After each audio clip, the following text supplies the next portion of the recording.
नमस्कार दर्शक बंधु पुणी एक भयर एपिसोड को आपण मानक स्वागत। आज कहानी आरंभ करने पूर्व मु आपण मानक कहीदेवा को चाहूँगी कि आपण माने स्टोरी तो शुणुंट किंतु गोटे लाइक कमेंट करूना से आपण मानक मोर अनुरोध आपण माने स्टोरी को गोटे लाइक कमेंट करदेवे। आउ हाँ जदि आपण माने एई चैनल नुआ आसीथिबे ताहले गोटे सब्सक्राइब करदेवे। आउ डेरी न करी चलतु आज कहानी आरंभ करिबा।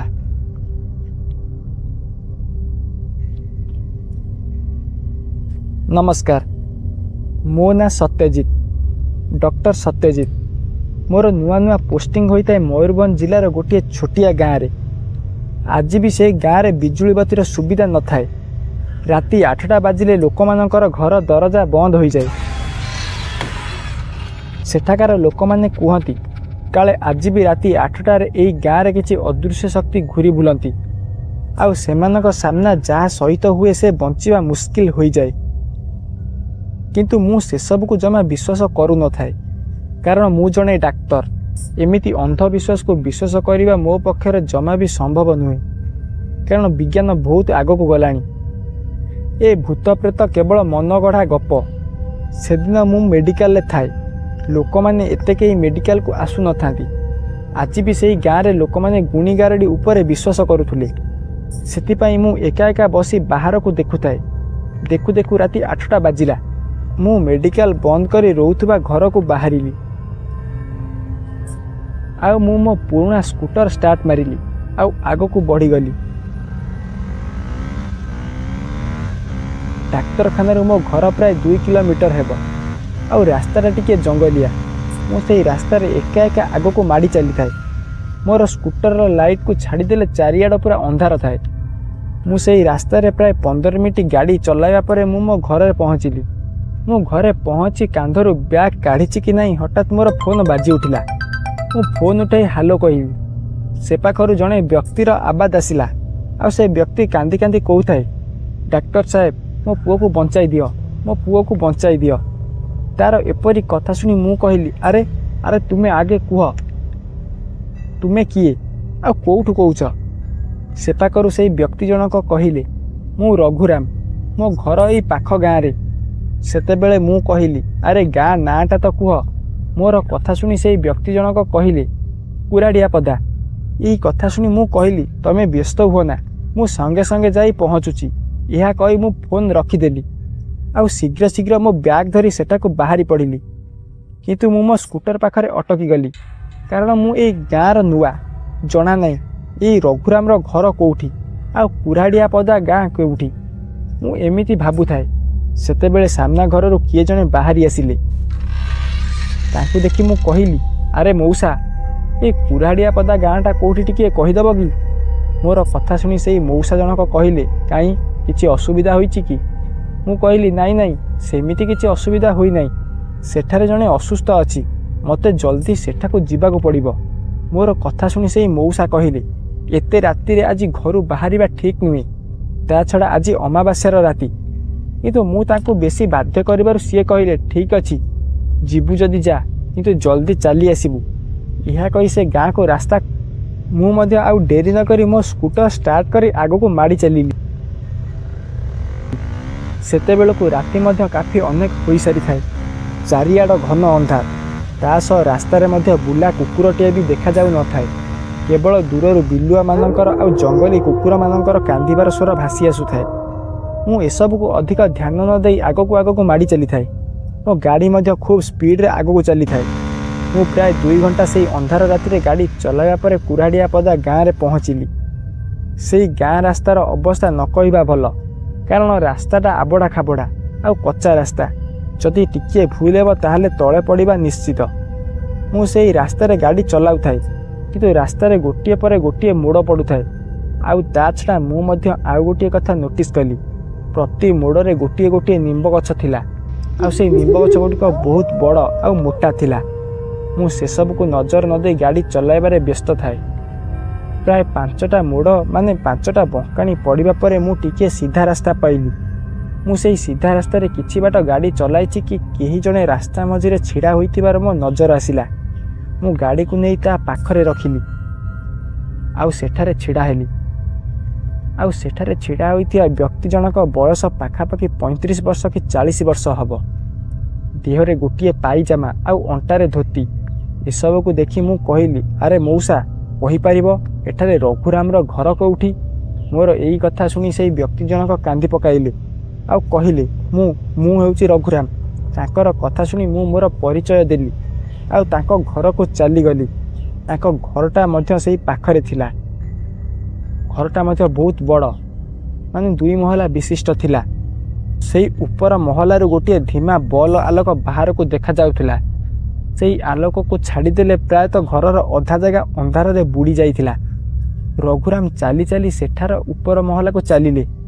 ମୁଁ ମଧ୍ୟ ମୋର ସବୁ ଜିନିଷ ଧରି ତାଙ୍କ ପଛେ ପଛେ ଚାଲିଥାଏ। ଏମିତି କିଛି ସମୟ ଚାଲିବା ପରେ ରଘୁରାମ ଆଉ ମୁଁ ଉପର ମହଲାରେ ପହଞ୍ଚିଲୁ। ରଘୁରାମ ପାଖରେ ଜଳୁଥିବା ସେଇ ଘର ଭିତରକୁ ପଶିଲେ। ମୁଁ ମଧ୍ୟ ତାଙ୍କର ପଛେ ପଛେ ପଶିଲି। ସେଠାରେ ଗୋଟିଏ ବେଡ୍ ଉପରେ ଗୋଟିଏ 10 କି 12 ବର୍ଷର ପିଲା ଶୋଇଥାଏ, ଯାହାର ଦେହ ଖରାପ ହୋଇଥାଏ, ଯାହାର ଦେହ ପୁରା କଳା ପଡ଼ି ପଡ଼ି ଆସୁଥିଲା, ଆଖି ଭିତରକୁ ପଶି ଯାଇଥିଲା। ଏସବୁ ଦେଖି ମୁଁ ପାଖକୁ ଗଲି ଆଉ ଯେତେବେଳେ ତା ଉପରେ ହାତ ରଖିଦେଲି ମୋତେ ଲାଗିଲା ଯେମିତି ମୁଁ କେଉଁ ନିଆଁ ଉପରେ ହାତ ବୁଲାଇ ଆଣିଲି, କାରଣ ସେହି ପିଲାଟିର ଦେହ ପୁରା ଜ୍ୱରରେ ଭରି ଯାଇଥିଲା। ଏସବୁ ଦେଖି ମୁଁ ଜାଣିପାରିଲି ଜ୍ୱର ମୁଣ୍ଡକୁ ଉଠିଯାଇଛି, ସେଥିପାଇଁ ଏ ପିଲାର ଏ ଅବସ୍ଥା। ମୁଁ ସାଙ୍ଗେ ସାଙ୍ଗେ ବ୍ୟାଗ୍ରୁ ଇଞ୍ଜେକ୍ସନ୍ ବାହାର କରି ସେହି ପିଲାକୁ ଦେଲି। ଚାକର ମଧ୍ୟ କିଛି ସମୟ ପରେ ପାଣିର ପାତ୍ର ଆଉ ଗୋଟିଏ କପଡ଼ା ଧରି ମୋ ପାଖରେ ପହଞ୍ଚିଲା। ମୁଁ ସାଙ୍ଗେ ସାଙ୍ଗେ ପଟିଟିକୁ ଓଦା କରି ସେହି ପିଲାର ମୁଣ୍ଡରେ ରଖିବାକୁ ହାତ ବଢ଼ାଇଲି। ସେତେବେଳେ ମୁଁ ଦେଖିଲି ସେହି ପିଲାଟିର ମୁଣ୍ଡରେ କିଛି ଭସ୍ମ ଲଗାଯାଇଥିଲା। ମୁଁ ସେସବୁକୁ ଦେଖି କହିଲି, ଆରେ ଆରେ ଏଗୁଡ଼ା କ'ଣ? ସେତେବେଳେ ରଘୁରାମ କହିଲେ, ଇଏ ହେଉଛି ଭସ୍ମ। ତାଙ୍କର କଥା ଶୁଣି ମୁଁ କହିଲି, ହଁ ମୁଁ ବି ଦେଖୁଛି, କିନ୍ତୁ ଏଗୁଡ଼ା କ'ଣ ପାଇଁ ଏଠାରେ ଲଗାଯାଇଛି? ଆଉ କିଏ ମାରିଛି? ମୋର କଥା ଶୁଣି ରଘୁରାମ କହିଲେ, ଏଇ ଭସ୍ମ ବାବା କାଳସିଦ୍ଧିଙ୍କର, ଯିଏ ଆଗରୁ ଏମିତି ଏହି ଗାଁରେ ଅନେକ ଲୋକଙ୍କୁ ସେଇ 5 ଡାହାଣୀଙ୍କ ଠାରୁ ବଞ୍ଚାଇଛନ୍ତି। ତାଙ୍କର ଏଇ କଥା ଶୁଣି ମୁଁ ରାଗିଯାଇ କହିଲି, ଦେଖ, ଆଜିକା ଦୁନିଆରେ ଏଇ ଡାହାଣୀ ଭୂତ ପ୍ରେତ କିଛି ନାହାନ୍ତି। ଆଉ ହଁ, ସେଇ ତାନ୍ତ୍ରିକ ମଧ୍ୟ ତମକୁ ବୋକା ବନାଉଛି। ମୁଁ ତୁମ ପିଲାକୁ ମେଡ଼ିସିନ ଦେଇଛି, କିନ୍ତୁ ହଁ, ୟାକୁ ଆଜି ରାତିରେ ହିଁ ସହରକୁ ନେଇଯିବାକୁ ପଡ଼ିବ। ତୁମେ ଜଲ୍ଦି ୟାର ବ୍ୟବସ୍ଥା କର। ମୋର ଏହି କଥା ଶୁଣି ରଘୁରାମ କହିଲେ, ଆରେ ଦେଖ, ଯାହା ବି କରିବାର ଅଛି ଏଇ ଘରେ କର। ଆଜି ଜମା ବାହାରକୁ ଯିବାକୁ କୁହ ନାହିଁ, କାରଣ ଆଜି ଅମାବାସ୍ୟା। ସେଇ 5 ଡାହାଣୀ ବାହାରି ସାରିବେଣି। ତା ଛଡ଼ା ସେଇ କାଳସିଦ୍ଧିର ବାବା ଆଜି ବାହାରକୁ ବାହାରିବାକୁ ମନା କରିଛନ୍ତି। ତାଙ୍କର ଏଇ କଥା ଶୁଣି ମୁଁ କହିଲି, ତାହେଲେ ସେଇ ବାବା ଗଲେ କୁଆଡ଼େ? ରଘୁରାମ କହିଲେ, ଏଇ ପାଖ ମଶାଣୀକୁ କିଛି ପୂଜାପାଠ କରିବାକୁ ଯାଇଛନ୍ତି। ତାଙ୍କର ଏଇ କଥା ଶୁଣି ମୁଁ ରାଗିଗଲି ଆଉ ରାଗରେ କହିଲି, ତାହେଲେ ମୋତେ ଏଠାକୁ କ'ଣ ପାଇଁ ଡାକୁଥିଲ? ସେ ବାବାଙ୍କୁ ଡାକିଥାନ୍ତ। ମୁଁ ଏତିକି କହିଛି କି ସେଇ ବାବା ହଠାତ୍ ଘର ଭିତରକୁ ପଶି ଆସିଲେ। ତାଙ୍କୁ ଦେଖି ମୁଁ ପ୍ରଥମେ ଚମକି ପଡ଼ିଲି, ଭୟରେ ନୁହେଁ, ବରଂ ତାଙ୍କର ରୂପଭେକ ଦେଖି। କାରଣ କଳା ମଚମଚ ଶରୀର, ତା ସାଙ୍ଗକୁ କଳା ପୋଷାକ, ଦେହରେ ମଶାଣୀର ପାଉଁଶ ବୋଳା ଯାଇଥାଏ, ବେକରେ ମଣିଷ ଖପୁରୀମାନଙ୍କର ଗୋଟିଏ ମାଳ ପଡ଼ିଥାଏ, ଅଣ୍ଟାରେ ମଣିଷମାନଙ୍କର ହାଡ଼ଗୁଡ଼ିକ ଝୁଲୁଥାଏ। ଆଉ ସେଇ ବାବା ଭିତରକୁ ପଶି ଆସିଲେ ଆଉ ଘରର ଠିକ୍ ମଝିରେ କିଛି ଭସ୍ମରେ ଗୋଟିଏ ବଡ଼ ମୁଣ୍ଡୁଳା କଲେ ଆଉ ସେଇ ମୁଣ୍ଡୁଳା ଭିତରକୁ ସେଇ ପିଲାକୁ ଶୋଇଦେଲେ। ମୁଁ ମଧ୍ୟ ସେସବୁକୁ ଦେଖୁଥାଏ। ସେତେବେଳେ ସେଇ ବାବା ରଘୁରାମକୁ କହିଲେ, ଦେଖ, ଯାହା ବି ହେଉ, ଏଇ ଚକ୍ରରୁ ବାହାରକୁ ଏ ପିଲାକୁ ଜମାରୁ ବି ବାହାର କରିବ ନାହିଁ। ଯଦି ବାହାର କର ତାହେଲେ ଏଇ ପିଲାକୁ ବଞ୍ଚାଇବା କଷ୍ଟକର ହୋଇପଡ଼ିବ। ମୁଁ ଏଇ ପାଖ ମଶାଣୀକୁ ଯାଉଛି, ସେଠି କିଛି ପୂଜାପାଠ କରି ଆଉ ପୁଣି ଏଠାକୁ ଚାଲି ଆସିବି। ଏହା କହି ସେ ବାହାରି ଯାଉଥିଲେ। ସେତେବେଳେ ମୁଁ ପଛରୁ କହିଲି, ଏମିତି ମିଛ କହି ଆଉ କେତେ ଜଣଙ୍କୁ ଠକିବ? ଏଇ ପିଲାକୁ ପ୍ରବଳ ଜ୍ୱର ଆଉ ଜ୍ୱର ମଧ୍ୟ ମୁଣ୍ଡକୁ ଉଠିଗଲାଣି। ଯଦି ୟାକୁ ଠିକ୍ ସମୟରେ ଚିକିତ୍ସା କରା ନଯାଏ ବହୁତ ବଡ଼ ଅସୁବିଧା ହୋଇଯିବ ଆଉ ୟାକୁ ଏଠାରୁ ଶୀଘ୍ର ନେଇଯିବାକୁ ହେବ। ମୋର ଏଇ କଥା ଶୁଣି ସେଇ ବାବା ଟିକିଏ ମୋଟା କଣ୍ଠରେ କହିଲେ, ଶୁଣ ବାବୁ, ଗୋଟିଏ କଥା ମନେ ରଖ, ଯେଉଁଠି ତୁମ ବିଦ୍ୟା ସରିଯାଏ ସେଇଠୁ ଆମ ବିଦ୍ୟା ଆରମ୍ଭ ହୁଏ। ଏହା କହି ଶୀଘ୍ର ଶୀଘ୍ର ସେଠାରୁ ସେ ଚାଲିଗଲେ। ସେତେବେଳେ ମୁଁ ରଘୁରାମକୁ କହିଲି, ଦେଖ, ସେସବୁ ଅନ୍ଧବିଶ୍ୱାସକୁ ଛାଡ଼, ଜଲ୍ଦି ସହରକୁ ଯିବାକୁ ପଡ଼ିବ। ଆଉ ହଁ, ତାହା ବି ଆଜି ଆଉ ଏବେ। ଆଉ ମୁଁ ବି ତୁମ ସହିତ ଯିବି। ମୋର କଥା ଶୁଣି ରଘୁରାମ କହିଲେ, ଦେଖ, ମୋ କଥା ଟିକେ ବୁଝିବାକୁ ଚେଷ୍ଟା କର। ତୁମକୁ ଯାହା ବି କରିବାର ଅଛି କର, କିନ୍ତୁ ଦୟାକରି ମୋତେ ବାହାରକୁ ଯିବାକୁ କୁହ ନାହିଁ। ତାଙ୍କର ଏପରି କଥା ଶୁଣି ମୁଁ କହିଲି, ଠିକ୍ ଅଛି, ମୁଁ ଏବେ ଘରକୁ ଯାଉଛି। ଯଦି ହେବ ମୁଁ ଆଉ କିଛି ଔଷଧର ବ୍ୟବସ୍ଥା କରିଦେବି। ଏହା କହି ମୁଁ ଉଠି ଛିଡ଼ା ହେଲି ଆଉ ମୋ ଘରକୁ ବାହାରିଲି। ସେତେବେଳେ ଚାକର କହିଲା, ଚାଲ ମୁଁ ବି ତମ ସହିତ ଯିବି। ଆଜି ହେଉଛି ଅମାବାସ୍ୟାର ରାତି, ଏକା ଯିବା ଠିକ୍ ହେବ ନାହିଁ। କିନ୍ତୁ ମୁଁ ମନା କଲି ଆଉ କହିଲି, ବ୍ୟସ୍ତ ହୁଅ ନା, ମୁଁ ଏକା ଚାଲିଯିବି, ମୋର କିଛି ହେବ ନାହିଁ। ଏହା ଶୁଣି ଚାକର ଆଉ କିଛି ନ କହି ମୋତେ ମୋର ଗାଡ଼ି ପାଖରେ ଛାଡ଼ି ଚାଲି ଆସିଲା। ମୁଁ ମୋ ସ୍କୁଟରକୁ ଷ୍ଟାର୍ଟ କଲି ଆଉ ଆଗକୁ ବଢ଼ିଗଲି। ସେତେବେଳକୁ ରାତି ମଧ୍ୟ କାଫି ଅନେକ ହୋଇସାରିଥାଏ ଆଉ ଚାରିଆଡ଼େ ଘନ ଅନ୍ଧାର। ସେଇ ଅନ୍ଧାରରେ ମୁଁ ଆଗକୁ ଆଗକୁ ଚାଲିଥାଏ। ଏମିତି କିଛି ବାଟ ଗଲା ପରେ ପ୍ରଥମ ବଙ୍କାଣି ପଡ଼ିଲା। ମୁଁ ଯେତେବେଳେ ସେହି ପ୍ରଥମ ବଙ୍କାଣିରେ ପହଞ୍ଚିଲି ସେତେବେଳେ ସେହି ବଙ୍କାଣି ପାଖରେ ଥିବା ନିମ୍ବ ଗଛ ପାଖରେ ଜଣେ ସ୍ତ୍ରୀ ଲୋକକୁ ଦେଖିଲି। ଆଉ ସିଏ ନାଲି ଶାଢ଼ୀ ପିନ୍ଧିଥିଲା ଆଉ ତା'ର ବାଳ ପୁରା ମୁକୁଳା ଥାଏ ଆଉ ସିଏ ମୋ ଆଡ଼କୁ ପିଠି କରି ଛିଡ଼ା ହୋଇଥାଏ। ତାକୁ ଦେଖି ମୁଁ ମନେ ମନେ କହିଲି, ଛାଡ଼, ଏ ନିଶ୍ଚିତ ଗୋଟିଏ କେଉଁ ପାଗିଳି ହୋଇଥିବ। ମୁଁ ପୁଣି ମୋ ସ୍କୁଟର ଧରି ଆଗକୁ ମାଡ଼ି ଚାଲିଲି। ପୁଣି କିଛି ବାଟ ଗଲା ପରେ ପୁଣି ଗୋଟିଏ ବଙ୍କାଣି ପଡ଼ିଲା ଆଉ ସେଇ ବଙ୍କାଣି ପାଖରେ ଗୋଟିଏ ନାଲି ଶାଢ଼ୀ ପିନ୍ଧିଥିବା ସ୍ତ୍ରୀ ଲୋକ ଛିଡ଼ା ହୋଇଥିବାର ମୋ ନଜର ଆସିଲା। ତା'ର ବାଳ ପୁରା ମୁକୁଳା ଥାଏ ଆଉ ତା'ର ଶାଢ଼ୀ ପୁରା ଜାଗା ଜାଗାରେ ଚିରା ଯାଇଥାଏ। ଆଉ ହଁ, ସିଏ ମୋ ଆଡ଼କୁ ମୁହଁ କରି ଛିଡ଼ା ହୋଇଥାଏ। ତାକୁ ଦେଖି ମୁଁ ସେଠାରୁ ମୋ ସ୍କୁଟର ଧରି ଶୀଘ୍ର ଶୀଘ୍ର ଆଗକୁ ମାଡ଼ି ଚାଲିଲି। ମୁଁ ପୁଣି କିଛି ବାଟ ଗାଡ଼ି ଚଲାଇବା ପରେ ପୁଣି ଗୋଟିଏ ବଙ୍କାଣି ଆସିଲା ଆଉ ସେଇ ବଙ୍କାଣି ପାଖର ନିମ୍ବ ଗଛରେ ଥିବା ଡାଳରେ ଗୋଟିଏ ସ୍ତ୍ରୀ ଲୋକ ଓଲଟା ଝୁଲୁଥିଲା। ଏସବୁ ଦେଖି ମୋ ମନରେ ଭୟ ପଶିଲା ଆଉ ମୁଁ ସେଠାରୁ ମୋ ସ୍କୁଟର ଧରି ବହୁତ ଜଲ୍ଦି ଜଲ୍ଦି ଆଗକୁ ମାଡ଼ି ଚାଲିଲି। ଆଉ ଯେତେବେଳେ ମୁଁ 4 ନମ୍ବର ବଙ୍କାଣି ପାଖରେ ପହଞ୍ଚିଲି ସେତେବେଳେ ସାମ୍ନାର ପରିସ୍ଥିତି ଦେଖି ମୋ ମୁଣ୍ଡ ବୁଲାଇବାକୁ ଲାଗିଲା। ପୁଣି ଥରେ ସେଇ ନିମ୍ବ ଗଛ ପାଖରେ ଗୋଟିଏ ସ୍ତ୍ରୀ ଲୋକ ଛିଡ଼ା ହୋଇଥିଲା, ଯିଏ ନାଲି ଶାଢ଼ୀ ପିନ୍ଧିଥିଲା ଆଉ ହାତରେ କିଛି ଗୋଟିଏ ଧରି ତାକୁ ଜୋରେ ଜୋରେ ଚୋବାଇବାକୁ ଲାଗୁଥିଲା। ତାକୁ ଦେଖି ମୁଁ ଜାଣିପାରୁନଥାଏ ମୁଁ ଆଗକୁ ଯାଉଛି ନା ସେଇ ଗୋଟିଏ ଜାଗାରେ ବାରମ୍ବାର ଏପାକ ସେପାକ ହେଉଛି। ସେତେବେଳେ ମୋର ରଘୁରାମଙ୍କର କଥା ମନେ ପଡ଼ିଲା। 5 ଡାହାଣୀ, ଅମାବାସ୍ୟା ରାତି। ମୁଁ ସେଠାରେ ଆଉ ଡେରି ନ କରି ଆହୁରି ଜୋରେ ସ୍କୁଟର ଧରି ଆଗକୁ ମାଡ଼ି ଚାଲିଲି। କିନ୍ତୁ ମୁଁ ଯେତେବେଳେ 5 ନମ୍ବର ବଙ୍କାଣି ପାଖରେ ପହଞ୍ଚିଲି ମୋ ହୋସ୍ ଉଡ଼ିଗଲା। ସେତେବେଳେ ରାସ୍ତାର ମଝିରେ କିଏ ଛିଡ଼ା ହୋଇଥିଲା। ମୁଁ ପାଖକୁ ଯାଇ ଦେଖେ ତ ସେଠାରେ ଗୋଟିଏ ନୁହେଁ ବରଂ 5ଟା ସ୍ତ୍ରୀ ଲୋକ ଥିଲେ ଆଉ ସମସ୍ତେ ନାଲି ଶାଢ଼ୀ ପିନ୍ଧିଥିଲେ ଆଉ ସମସ୍ତଙ୍କର ମୁଣ୍ଡର ବାଳ ପୁରା ଖୋଲା ଥାଏ ଆଉ ସେମାନେ ଗୋଟିଏ ଛୋଟିଆ ପିଲାର ଶରୀରକୁ ଟାଣି ଟାଣି ଖାଇବାରେ ଲାଗିଥିଲେ। ଆଉ ସେମାନେ ସବୁ ଖାଇବା ସହିତ ଅଜୀବ ବ୍ୟବହାର ମଧ୍ୟ କରୁଥିଲେ। ମାନେ କିଏ ଜୋରେ ଜୋରେ ହସୁଥିଲା ତ ପୁଣି କିଏ ଜୋରେ ଜୋରେ କାନ୍ଦୁଥିଲା।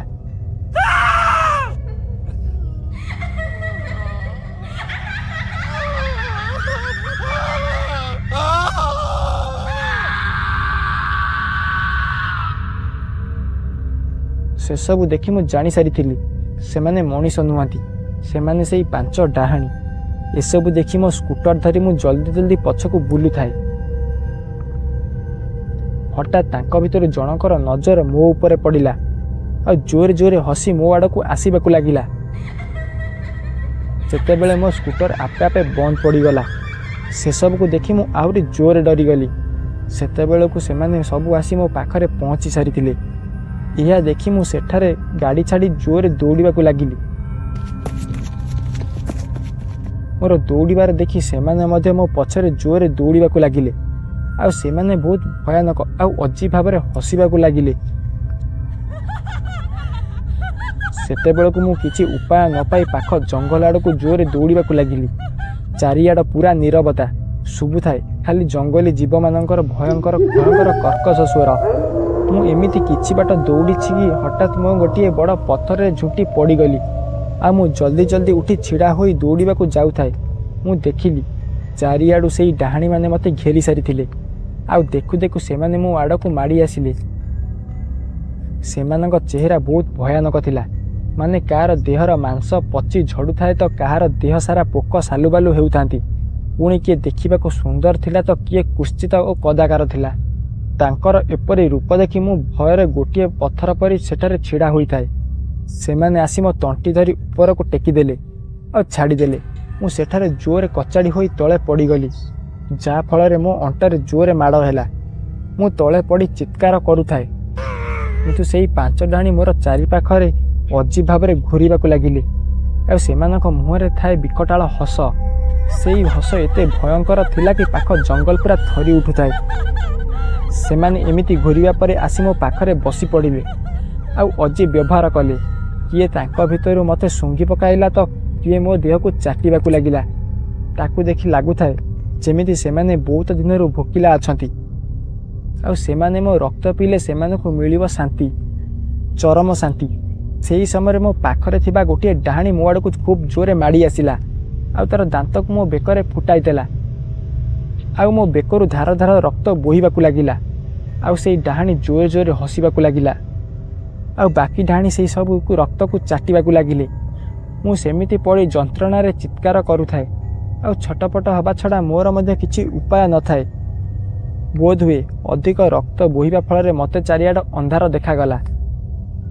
ତାପରେ ମୋର ଆଖି ଧୀରେ ଧୀରେ ବୁଜି ହୋଇ ଆସିଲା। ତାପରେ ମୋ ସହ କ'ଣ ହୋଇଛି ମୁଁ କିଛି ଜାଣିନାହିଁ, କିନ୍ତୁ ମୋର ଆଖି ଖୋଲିଲା ବେଳକୁ ମୁଁ ଡାକ୍ତରଖାନାରେ ଥାଏ ଆଉ ମୋତେ ମୋ ପରିବାରର ଲୋକ ଘେରି ଛିଡ଼ା ହୋଇଥାନ୍ତି ଆଉ ମୋ ବେକରେ ଗୋଟିଏ ଶକ୍ତ ପଟି ବନ୍ଧା ଯାଇଥାଏ। ମୁଁ ଏଠି କେମିତି ପହଞ୍ଚିଲି ପଚାରିବାରୁ ମୋର ପରିବାର ଲୋକ କହିଲେ, ତୋ ସହ କ'ଣ ହୋଇଛି ଆମେ ଜାଣିନାହୁଁ, କିନ୍ତୁ ତୋତେ କିଛି ଗାଁ ଲୋକ ଆଣି ଏଠି ପହଞ୍ଚାଇଲେ। ତାପରେ ଆମ କତିକି ଖବର ଗଲା। ଆମେ ଖବର ପାଇ ଏଠାରେ ପହଞ୍ଚିଲୁ। ସେହି ସମୟରେ ସେଇ ବାବା ଆଉ ସେଇ ପିଲା 2 ଜଣ ଭିତରକୁ ପଶି ଆସିଲେ। ମୁଁ ତାଙ୍କୁ ସବୁ କଥା କହିଲି। ମୋର କଥା ଶୁଣି ବାବା କହିଲେ, ସେଇ ପାଖରେ ଥିବା ମଶାଣିରେ ମୁଁ ସାଧନା କରୁଥିଲି। ତମର ପାଟି ଶୁଣି ମୁଁ ସେଠାକୁ ଚାଲି ଆସିଲି। ମୋର ଆସିବାର ଦେଖି ସେଇ 5 ଜଣ ସେଠାରୁ ଛାଡ଼ି ଚାଲିଗଲେ। ତାପରେ କିଛି ଗାଁ ଲୋକଙ୍କ ସହିତ ମିଶି ମୁଁ ଏଠାକୁ ତୁମକୁ ନେଇ ଆସିଲି। ତାଙ୍କର ଏଇ କଥା ଶୁଣି ମୁଁ ଯେତେବେଳେ ତାଙ୍କ ପାଖକୁ ଦେଖିଲି ତାଙ୍କ ପାଖରେ ସେଇ ପିଲା ଥିଲା ଆଉ ବଡ଼ କଥା କି ସେ ପିଲା ମଧ୍ୟ ସମ୍ପୂର୍ଣ୍ଣ ସୁସ୍ଥ ଥିଲା। ତାପରେ ସେମାନେ ସେଠାରୁ ଚାଲିଗଲେ। ସେଇ ଘଟଣାକୁ ପ୍ରାୟ 10 ବର୍ଷ ବିତିଗଲାଣି। ମୁଁ ମଧ୍ୟ ଏବେ ସହରର ଗୋଟିଏ ବଡ଼ ମେଡ଼ିକାଲରେ ଡାକ୍ତର ଭାବେ କାର୍ଯ୍ୟ କରୁଛି।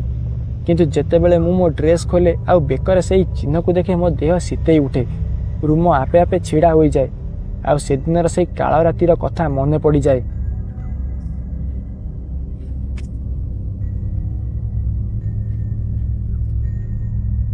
ସାଙ୍ଗମାନେ, ଏଇ କାହାଣୀ ତ ଏଇଠି ସରିଲା।